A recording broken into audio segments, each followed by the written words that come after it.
இங்கே வர்றதுக்கு என்ட்ரி டிக்கெட்லாம் இப்போதைக்கு எதுவும் சார்ஜ் பண்ணலை. ஸோ இங்கே வர்றதுக்கு பெருசாக உங்களுக்கு என்ட்ரி டிக்கெட் எதுவும் இருக்காது. ஃப்ரீயாக இருந்தால் ஜஸ்ட் வந்து விசிட் பண்ணி பாருங்கள். வீடியோக்குள்ளே போகலாம். காய்ஸ், இடம் வந்து ரொம்பவே கன்ஜஸ்டடாக இருக்குது, ரொம்ப மெஸ்ஸியாக. இது வந்து பார்த்தீங்கன்னா ரோட்லலாம் நிறைய பேர் துப்பி வச்சுருக்கிறாங்க. But that's not a big deal. அதை கண்டுக்காமல் நம்ம போவோம் நேராக. கமான், நம்ம ஃபோர்ட் கிட்ட வந்துட்டோம் காய்ஸ். இப்போ வந்து இந்த வீடியோவில் நம்ம பெங்களூர் ஃபோர்ட்டை தான் பார்க்க போகிறோம். இப்போ ஃபோர்ட்டோட என்ட்ரன்ஸ்க்கு நம்ம வந்துட்டோம். இந்த என்ட்ரன்ஸில் இருந்து பார்ப்போம். இதுதான் இந்த ஃபோர்ட்டோட மெயின் கேட்டு. இங்கே வந்து சைடில் உட்கார்றதுக்கு பிளேசஸ்லாம் இருக்குது. இப்போ வந்து பார்த்திங்கன்னா இங்கே தான், இதுதான் மெயின் என்ட்ரன்ஸு.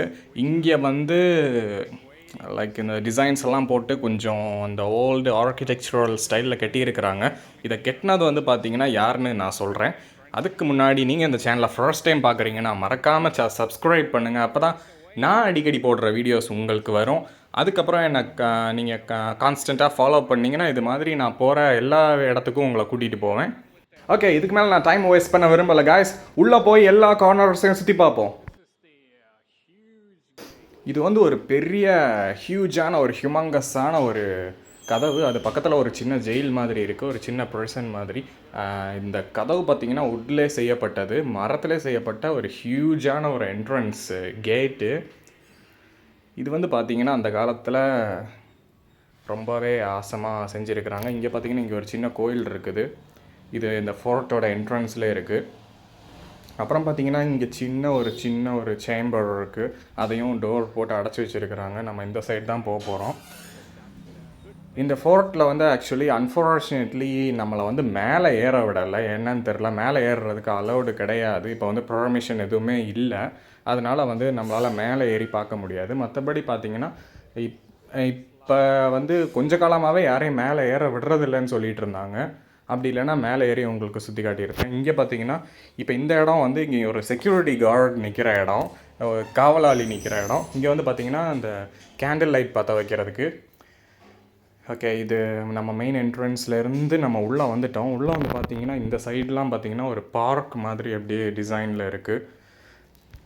ஓகே கைஸ், நம்ம அந்த ஃபோர்ட்டோட ஹிஸ்ட்ரிக்குள்ளே போவோம். இந்த ஃபோர்ட் வந்து பார்த்திங்கன்னா 1537 1537 1537 யாரால் கட்டப்பட்டுச்சுன்னா கெம்பே கவுடா அப்படிங்கிற ஒருத்தரால் கட்டப்பட்டுச்சு. கெம்பே கவுடா I அப்படிங்கிற ஒருத்தரால்.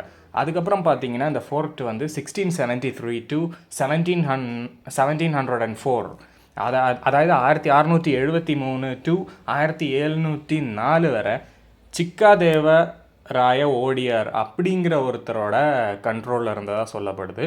அதுக்கப்புறம் பார்த்தீங்கன்னா இந்த நம்ம வந்து coming back to the point, இந்த கெம்பே கவுடா இவர் யாருன்னு கேட்டிங்கன்னா விஜயநகரா கிங்டமில் இருந்த ஒரு கவர்னர். அவர் தான் இந்த ஃபோர்ட்டை வந்து முதல்ல கட்டுறாரு.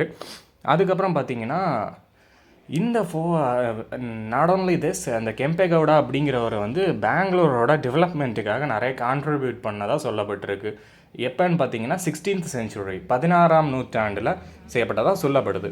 அதுக்கப்புறம் பார்த்தீங்கன்னா 1761 1761 ஹைதர் அலி வந்து இந்த ஃபோர்ட்டை வந்து பிடிக்கிறாரு. அதுக்கப்புறம் ஹைதர் அலி இந்த ஃபோர்ட்டை பிடிச்சதுக்கப்புறம் இவர் வந்து இந்த ஃபோர்ட்டை வந்து கம்ப்ளீட்லி ஸ்டோன்ஸ் எல்லாம் வச்சு கொஞ்சம் டிஃப்ரெண்ட்டாக ரினோவேட் பண்ணுறாரு, ஒரு புதுசாக கட்டுறாரு. அதுக்கப்புறம் பார்த்தீங்கன்னா லேட்டராக 18th century 18ஆம் நூற்றாண்டு அப்போ வந்து டிப்பு சுல்தான் கையில் இந்த ஃபோர்ட் வந்து போகுது. அவர் வந்து இந்த ஃபோர்ட்டை இன்னும் கொஞ்சம் மாடர்னாக கட்டுறாரு. அதுக்கப்புறம் பார்த்தீங்கன்னா 1791 அப்போ ஆங்கிலோ-மைசூர் வார் வருது. அப்போ வந்து பார்த்தீங்கன்னா ஈஸ்ட் இந்தியா கம்பெனி கார்ன்வாலிஸ் அப்படிங்கிற ஒரு ஜென்ரலோட தலைமையில் தான் 21st March 1791 அப்போ இந்த கோட்டை வந்து பிரிட்டிஷால் கைப்பற்றப்படுது. இதுக்கு வந்து சீஜ் ஆஃப் பெங்களூர்னு சொல்லுவாங்க, ஹிஸ்ட்ரியில் படிச்சிருப்பீங்க. அதுக்கு எக்ஸாக்டாக சொல்ல போனால் Third Mysore War 1790 to 1792, மூன்றாம் மைசூர் வார், ஆங்கிலோ-மைசூர் வார்னு சொல்லுவாங்க. 1790 to 1792 வரை நடந்த இந்த போரில் தான் இந்த ஃபோர்ட், இந்த கோட்டையை வந்து திரும்ப பிரிட்டிஷ் வந்து கைப்பற்றுறாங்க, அவங்க கண்ட்ரோலுக்கு கொண்டு வராங்க. அதுக்கப்புறம் வந்து இந்த ஃபோர்ட் வந்து ஃபுல்லாக பிரிட்டிஷ் கண்ட்ரோலில் தான் இருக்குது.